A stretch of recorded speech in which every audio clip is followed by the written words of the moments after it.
जय श्री राधे। आज का ज्ञान, आज का सत्संग परम पूज्य श्री हनुमान प्रसाद पोद्दार जी महाराज की पुस्तक से। परम पूज्य कहते हैं, श्री भगवान की कृपा का चिंतन करने की चेष्टा करनी चाहिए। संसार में कोई भी प्राणी सर्वथा दोष युक्त तमोगुणी ही नहीं है। तमोगुण के साथ प्रकृति के नियमानुसार उसमें सत्वगुण भी है ही। उसकी मात्रा कम ज्यादा हो सकती है।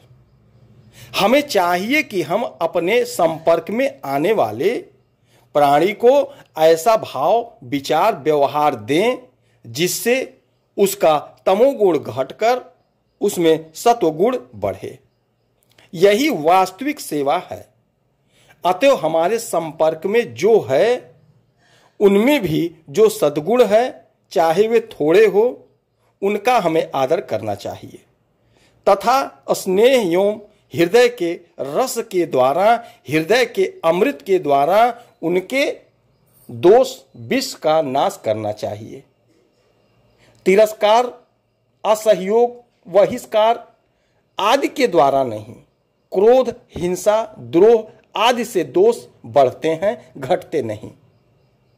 अपने भी तथा जिसके प्रति होते हैं उसके भी। इनके बदले प्रेम, अहिंसा, आत्मीयता युक्त स्नेह तथा सेवा आदि के द्वारा दोष नष्ट होते हैं, सद्गुण बढ़ते हैं। यही मेरा भाव है और यही करना चाहिए।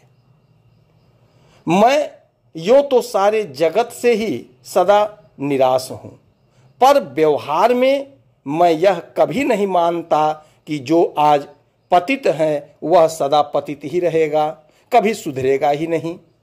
यदि यह बात हो तो पतितों के उद्धार की तो कोई आशा ही नहीं रह जाती।